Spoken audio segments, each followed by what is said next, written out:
world populations fueled by the input of oil, we could reach 7 billion by 2013. That's billions of bodies more than the planet can sustain without oil.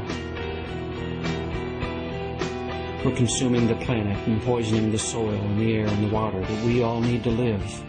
We're driving a high-speed train to the end of life, and we're taking the rest of the planet, trillions upon trillions of living souls, along with us. And all of this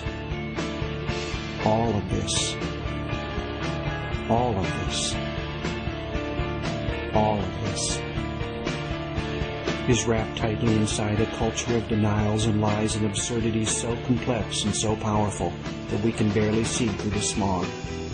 The monsters are screeching at the village's edge, so huge and so horrible that we cannot bear to look at them.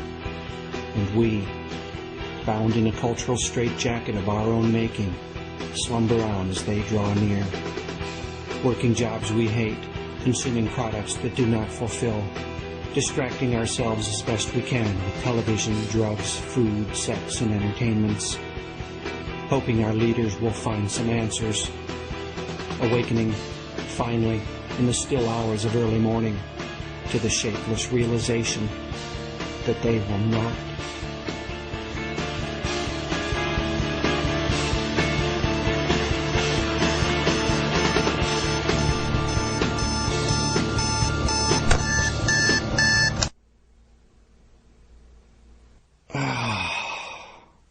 What a nightmare. Well, Johnny, you're in a pretty serious situation. But we believe, your mother and Mr. Benton and I, that you can make good without being sent away.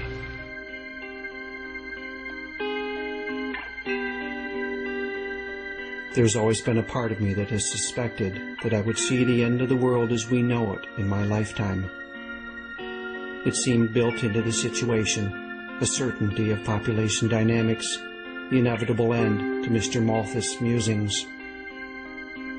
At some point we would near the sun, our wings would fail, and we would plummet back to the earth. Fuck!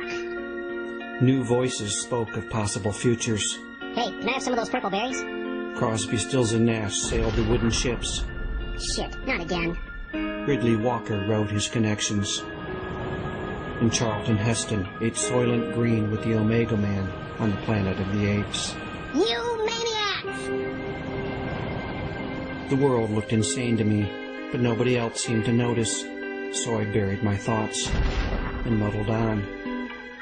Deep inside, this was tearing me to pieces. I remember looking in at night on my sleeping children and feeling a deep and gnawing terror for their futures. But I locked my fears tightly in my heart, hit the snooze button, and slept a while longer.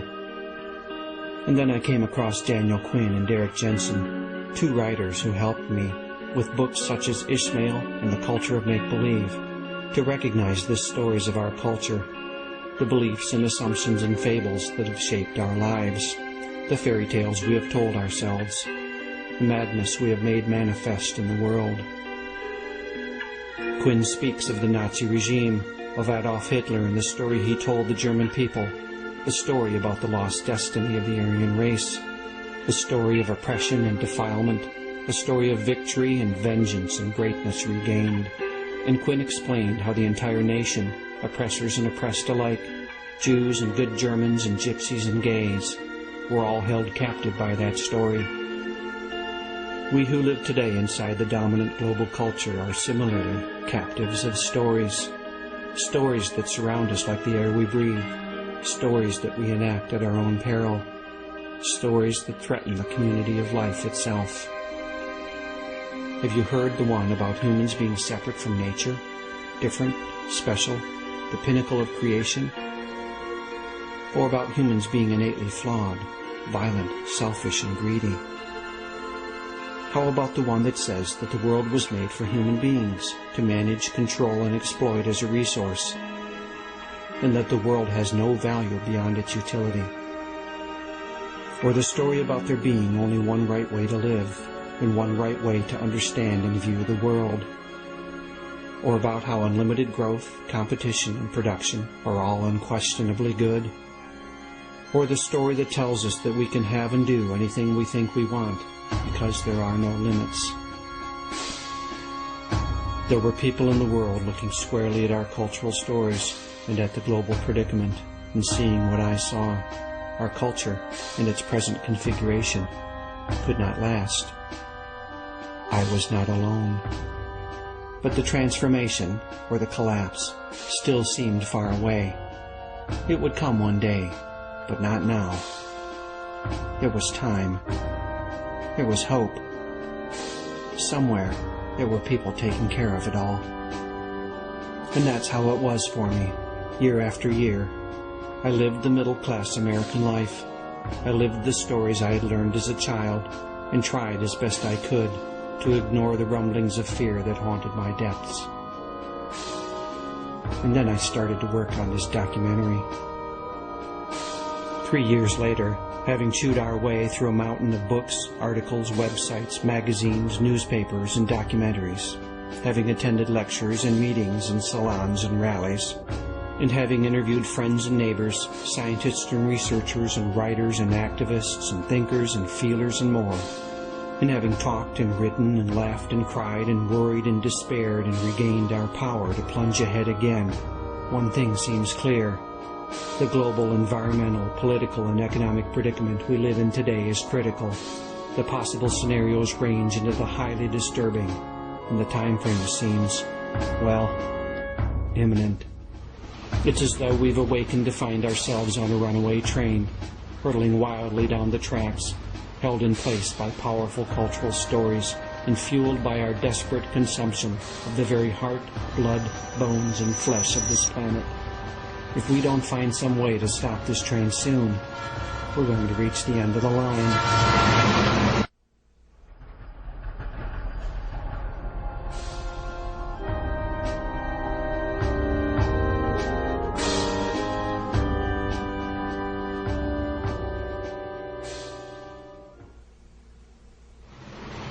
So what do you see when you wake up on the train?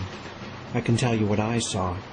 I saw the ground beneath the pavement, the man behind the curtain, the monster under the bed, the real below the rails. The culture of empire works every moment of every day to distract my attention, like a magician using sleight of hand. What happens when I look where the conjurer does not want me to look? I see the trick. I see the reality behind the illusion. I see, if I look long enough, that the empire has no clothes. Ride with me a while. Look more closely at the train and the tracks and the terrain through which we're speeding. If we are to respond effectively, we'll need a clear understanding of the whole of the situation. For me, 4 aspects of our predicament stand out: peak oil, climate change, mass extinction, and population overshoot. In the fall of 2005, Sally Erickson and I circled the country by train, meeting with people to talk about these issues and many others. At some point, you reach the place where you can't get it out any faster. So when you get to that point, you've reached the peak. Then we start downhill. And once we start downhill, that's when economic collapse will occur. That's my friend Tom talking about oil, peak oil, and economic collapse. At first, I didn't get it, so I started reading. And on our trip, I met with some people who knew more about the situation. Over the last 150 years, we've created a society that runs on oil. And it's inevitable that we would have done so, because it's just such incredibly inexpensive, convenient, energy-dense stuff. I spoke with Richard Heinberg, a core faculty member of New College of California and author of 3 books on peak oil. The problem, of course, is that oil is a non-renewable resource. So even when we first started using the stuff, we knew that eventually we'd run out. I met with the journalist Paul Roberts, who wrote a book about oil depletion in 2004. At some point, since oil is a finite resource, you can't keep raising production. Usually this is about the halfway point. When you've depleted half of the resource, it becomes harder and harder to raise production. It doesn't mean you run out. And a great deal of oil is still coming out of the ground. If we were to peak tomorrow, we'd still have 82.5 million barrels coming out of the ground every day. But it would be really hard to get 83.5 million barrels. Gerald Cecil, a professor of astrophysics at the University of North Carolina at Chapel Hill, has been so taken by the oil situation that he's now writing a book about it. The rate with which oil has been coming out of the ground has stagnated. It's stagnated at 84 million barrels of oil a day, which sounds like an incredible number, but that's what we use to power ourselves at today's rate of use. And as the world population continues to grow, and as prosperity presumably continues to grow and people power up in their energy use, we get to a situation where there isn't any excess capacity to keep that powering going. And at some point, you end up with a flat supply and a growing demand, and you have serious problems. And that's the nature of peak oil. Are we at or near the peak of oil extraction? There are many signs that we are. Discoveries of new oil peaked right around 1963-64. That was a long time ago. So we're not talking about a couple of years of bad luck in exploration. This is a long-established trend. We've been discovering less oil with every passing year. It's to the point now where we're extracting and using about 4 or 5 barrels of oil for every one that we discover. Now, the oil industry responded in a number of ways, but one of the things it did was begin developing some amazing new technologies to help it find more oil faster.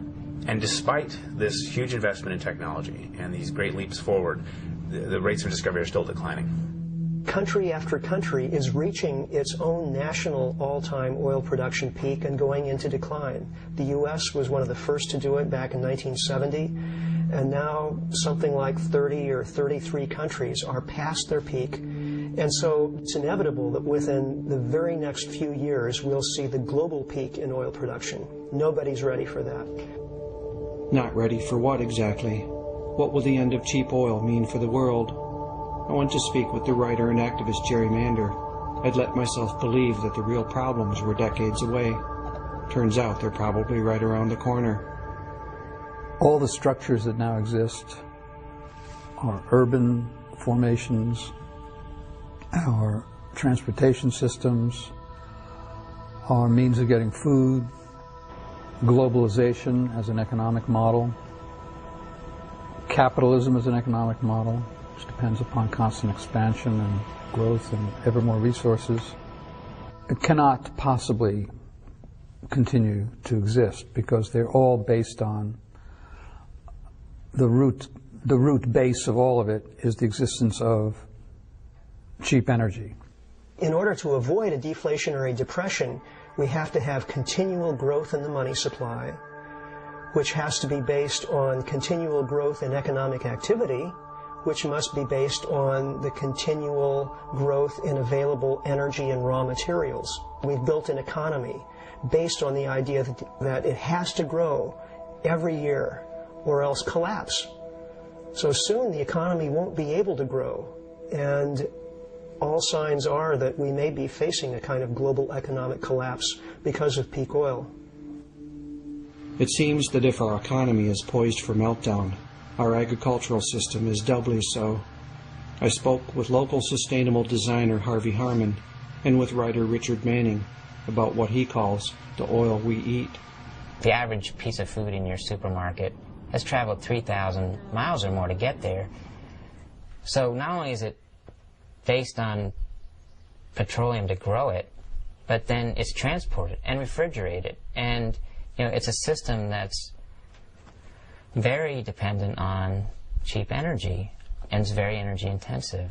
If we take a look at about 1940 and an American farmer, that farmer was using roughly a calorie of fossil fuel to make a calorie of food. Today, that same farmer uses something like 10 calories of fossil fuel to make a calorie of food. That means that petrochemicals, fossil fuel, have become embedded in our food supply. If we run out of fossil fuel, that strategy will collapse in a heartbeat. Sadly, with so much at stake, oil grows increasingly worth fighting for. My friend Ray said it best. Prices will naturally begin to rise, and people will probably fight over it more, and the U.S. will